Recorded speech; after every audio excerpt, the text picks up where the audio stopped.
So they're ready again. We are going to talk about another very important topic in prenatal care and in obstetrics. That is the prediction and prevention of preterm birth. You all know that beside growth restriction, preterm birth is a major contributor to morbidity and mortality. And we'll discuss about that now, and we will discuss about that again in Seoul in October. So please do come to Seoul for our World Congress. So I will mainly base this presentation on our recent guidelines from ISWOG again. These were led by Dr. Coutinho and Professor Da Costa. This was the working group. And so I have integrated all these guidelines into this presentation.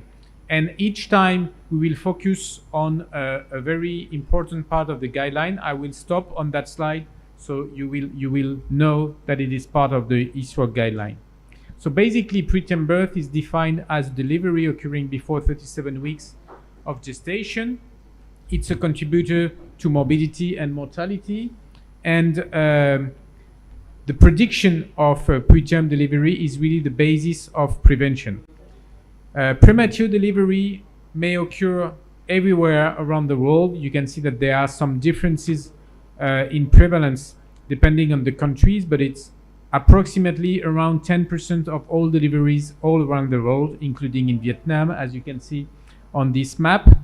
And basically another important fact is that the prevalence of premature delivery has not really changed over time. You can see over the past 2 or 3 decades, the prevalence basically has remained the same.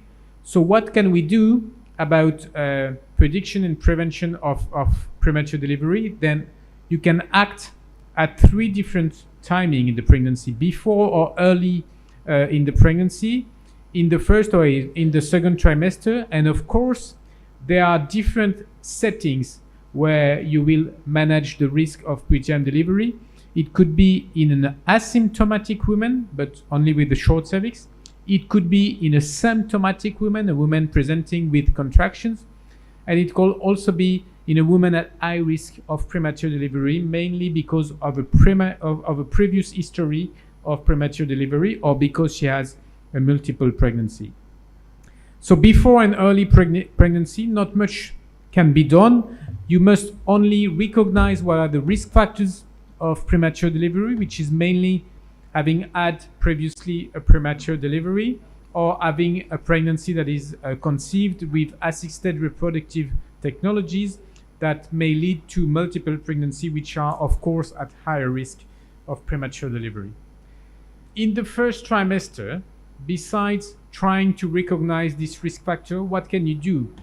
You can try to measure cervical length in the first trimester. There were many studies evaluating the relationship between first trimester cervical length and the risk of premature delivery. But there is an issue in the first trimester, which is it's very difficult to define exactly what is the cervix, because there is the isthmus and there is the cervix, and it's difficult to know where exactly is the internal os. And there are a lot of controversies about how to measure precisely the cervix in the first trimester. A few years ago, we defined quality control criteria for measuring the cervix in the first trimester, and these are shown on this picture. And you can see that there are various ways of measuring what is the cervix in the first trimester. This was reported in a publication by Oliver Kagan, and you can see that depending if you are to measure from here to here or from here to here, there will be a large difference. And also because the cervix is very curvy in the first trimester, it's not clear whether you should measure it with a curve or with a straight line. But basically, what you may keep in mind is that there is somehow a relationship between the measurement of the cervix in the first trimester and the measurement of the cervix in the second trimester. And of course, the longer it is in the first trimester, the longer it will probably be in the second trimester. And therefore, it is somehow related to the risk of premature delivery. But the association, the relationship is really weak, and it's not strong enough to become a good prediction marker of the risk of premature delivery. So basically it's somehow related to second trimester measurement, but it's not really useful, and it's mainly used for research purposes. But based on large studies, it has been shown that there is a small relationship between the cervix in the first trimester and the risk of premature delivery. But again, it's not very useful in daily practice, so it's not recommended so far, except for research purposes, to measure the cervix in the first trimester. What about the second trimester? Certainly, cervical measurements from the second trimester onwards is very useful. And it's much more useful than digital examination of the cervix because it is more objective, it's more reproducible, it gives you a numerical results on which you can base your management, and it has better sensitivity and specificity than digital examination of the cervix. But of course, as always in ultrasound, if you want to do a measurement, you have to do it properly. You have to follow quality control criteria that are again summarized on that slide. You can refer to that slide. There are strict instructions for obtaining a proper measurement of the cervix, and there are quality criteria, just like with the nuchal translucency. If you are to measure the cervical length, you have to follow the quality criteria that are shown on this slide, and this is really important. So this is the first real guideline from our document, that cervical length measurement for the prediction of preterm birth should be used, but performed only by transvaginal ultrasound, not transabdominal. It works, but it does not work that well. So you should definitely use transvaginal examination to measure the cervix and to predict preterm birth. And you should use for your management the shortest, technically correct measurement of at least 3 cervical length measurements, and you should report this shortest measurement. And of course, you should follow strict quality control criteria, and ideally you should be certified by whatever organism as a trained operator for cervical length measurement, because it's not that easy to measure the cervix. Again, you must use the shortest measurement because there are changes in the cervix over time.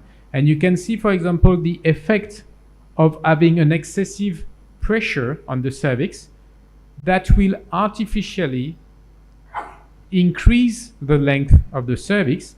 And you can see that these are 2 different measurements obtained in the same patient just by changing the pressure on the cervix. So it's extremely important, and it's also extremely important to wait and to measure several times the cervix, because at the moment of a uterine contraction, the cervix may shorten, just as shown on this slide. This is again the same patient, same day, same examination, and you can see the cervix at 3 different times, and you can see how variable it is. And in a woman at risk of premature delivery, the cervix will tend to change according to this pattern. First, that will transform from this aspect to this aspect with an opening of the internal cervical os, and then it will open more and more, and then at the end it will be like that. So there is a change from a shape that looks like a T here to a Y here, then to a V, and then to U. And you can see from these letters that you can trust your vaginal ultrasound, and this is a way to remember these changes in the cervix over time. And again, it's important to repeat your examination during the scan, because there are changes over time in the cervix. And this is another example. You can see the same woman, you keep going with your ultrasound examination. You should not take a measurement instantly. And you can see here how the amniotic sac tends to get into the cervix and to shorten the cervix in this woman who is for sure at higher risk of preterm delivery. Of course, you should perform your cervical length measurements appropriately, just as we showed, but you should, of course, interpret your measurement according to other criteria. And these other criteria are the gestational age at which the measurement is taken, and whether there are symptoms or no symptom in the woman, and of course, whereas there is any previous history of preterm birth in this woman. First, interpret your cervical length measurement according to gestational age. It seems obvious, but having a cervical length of 20 millimeters doesn't have the same value if you are 18 weeks of gestation or if you are 34 weeks of gestation. And you have to remember that physiologically, the cervix tends to reduce in length over gestation. And this has been shown by different teams. You can see that there is a shortening of the cervix over gestation, and that therefore the risk of premature delivery depends on the length of the cervix, of course, but also on the gestational age at which the measurement was taken. And the shorter the cervix and the earlier in gestation, the higher the risk of preterm delivery. It is very logical, but it is very important to keep that in mind. Second, you should adjust your cervical length measurements to other markers such as clinical symptoms. In a woman presenting with uterine contractions, it's extremely important to measure the cervix to know what is the exact risk of premature delivery. It is the best marker of imminent delivery. And of course, the shorter the cervix, the higher the risk of delivery within the next 48 hours or within the next 7 days. And this will be extremely useful to triage the patients between those with contractions who require to be hospitalized to get steroids and to prepare for delivery, from those with contractions also, but that you can safely send back to home. So this is really the cervical length that will help you differentiating between these two populations. So this was said again in the guidelines. This is shown on this slide. In women with singleton gestation and threatened preterm labor between 22 and 34 weeks of gestation, transvaginal ultrasound cervical length measurement is recommended to assess the risk of preterm birth. If it is above 30 millimeters, the woman can usually be discharged with precautions. If it's below 15 or 20 millimeters, then usually you should admit the patient for steroids and tocolysis according to local protocols. And in between, it will depend on other markers or on your local policy. So this is again the same thing summarized graphically, but it's the same recommendation that you will be able to look at on your slides. What about the opposite situation? A patient with a short cervix but no contraction. It's just routine screening. We know that having a short cervix is an independent marker of your risk of having a premature delivery. It's a very good marker, and nearly 50% of women presenting with a cervix below 15 millimeters will deliver prematurely. More generally, the cutoff of 25 millimeters can be used as a single and simple cutoff for the initiation of measures to prevent preterm birth in a woman with no other symptoms or risk factors. So it's very important, this cutoff, 25 millimeters, it's enough to decide to initiate measures to prevent preterm birth. What are these measures that you can initiate? Pessary. Why not? There were many studies about pessary in the literature, but overall, it does not seem to be very efficient. There were many studies, including one big one by the team of Kypros Nicolaides. As usual, everything was mixed up into meta-analysis and review, and overall, the effect of pessary does not seem that good.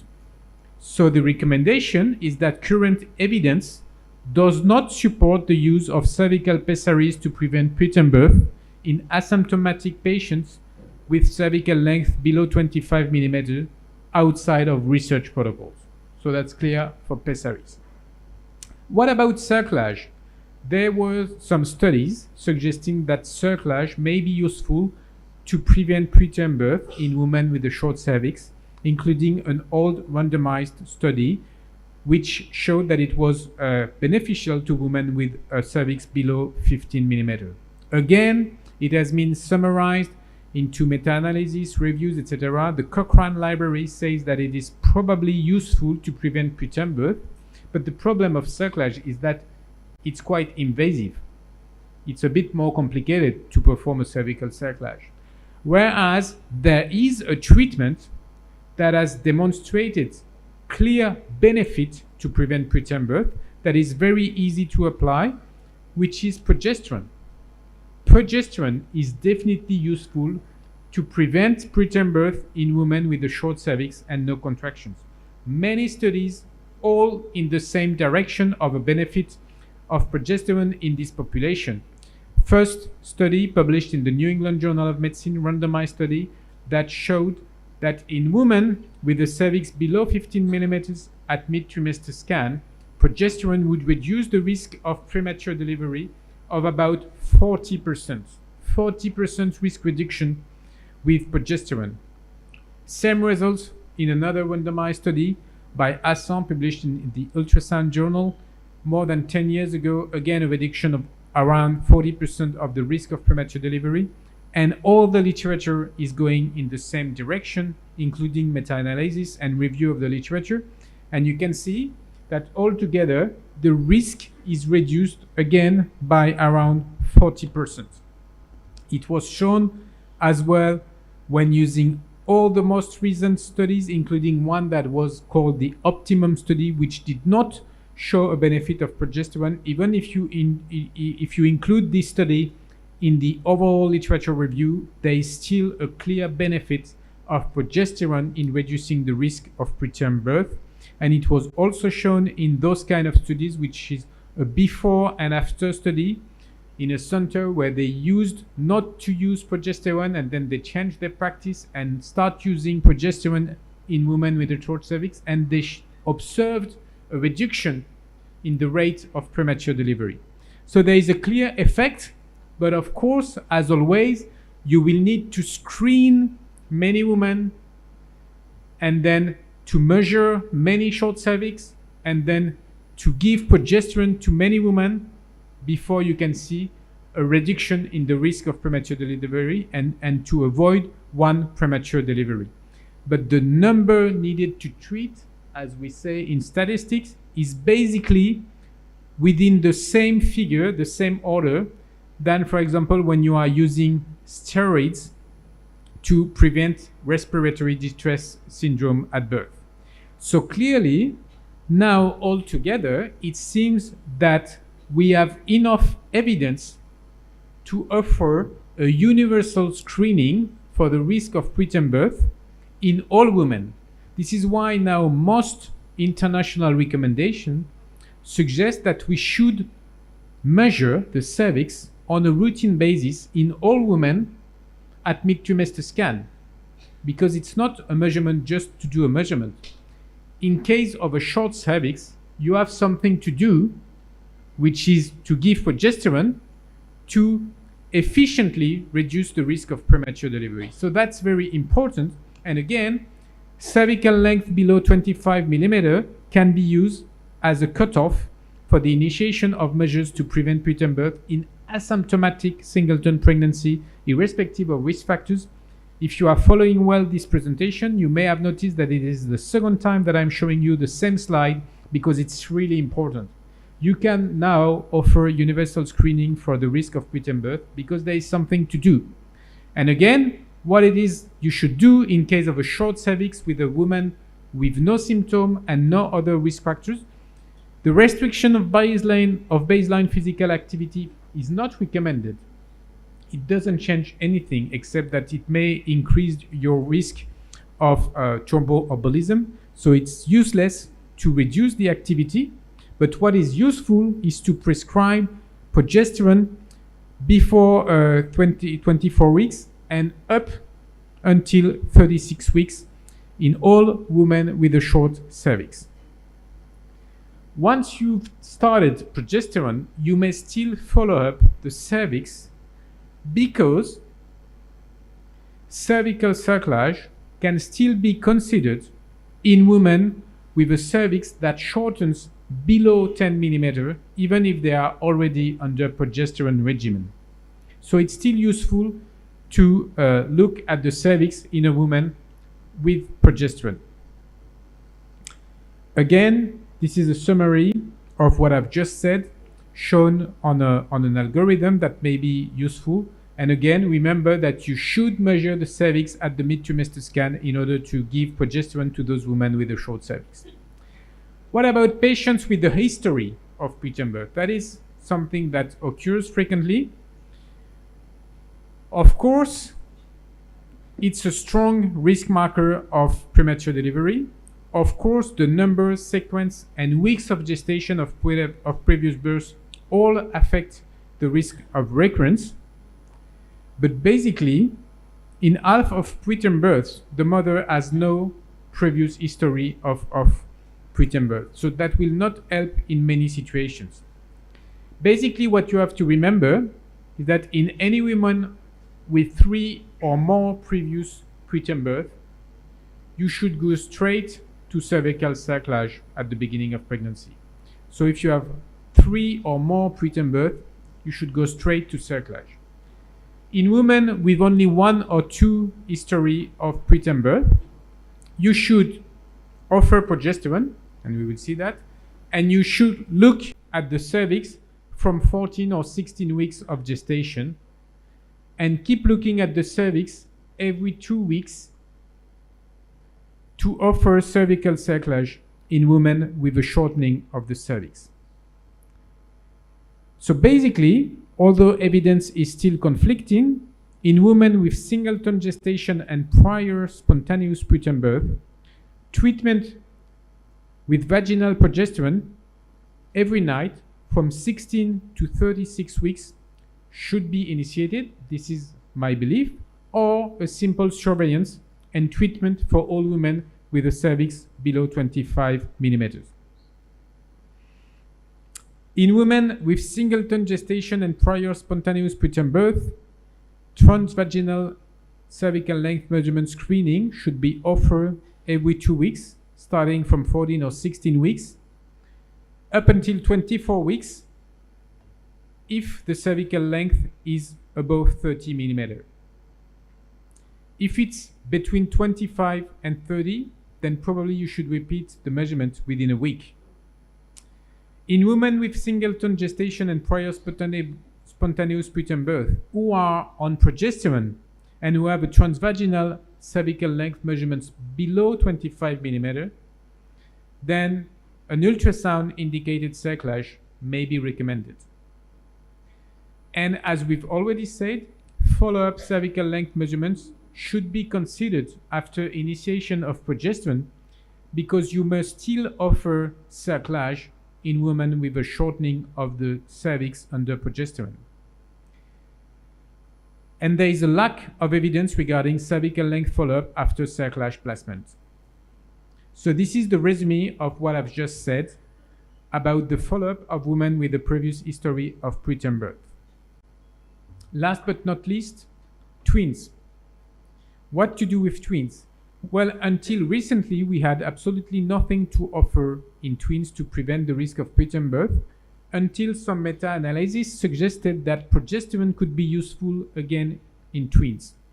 But not in all twins, and there was a nice study performed by the team of Kypros Nicolaides again about the use of progesterone in twins. Probably progesterone is useful in twins with a short cervix. And again, probably that the cutoff of 25 or 30 millimeters is again the good one to decide which twin pregnancy should be treated by progesterone. So cervical length measurement is the preferred method for screening for preterm birth in twins. 25 mm is again a pragmatic cutoff between 18 and 24 weeks of gestation. Prophylactic use of progesterone is not recommended for the prevention of preterm birth in unselected twin pregnancy, but it is recommended to consider the use of progesterone in twin pregnancy with a cervical length below 25 mm. History indicated cerclage is not recommended. Combined strategy based on cerclage antibiotics and tocolysis may be considered in twin pregnancy with dilated cervix before 24 weeks. The prophylactic use of cervical pessary is not recommended, and there is conflicting data about the use of pessary in twin pregnancy and a short cervix. Last, there is insufficient evidence to support the benefit of cervical length measurement in symptomatic women with twin pregnancy and preterm labor, or to suggest optimal cutoffs to guide clinical management. Last but not least, I would like to remind you that there are some applications that are available on iPhones or Androids that may help you assessing the risk of preterm birth based on maternal characteristics and cervical length. This is an example of such apps. There are many of them that are available on the internet. And again, please do have a look to our guideline for more explanation on what I've just shown to you today. Thank you very much.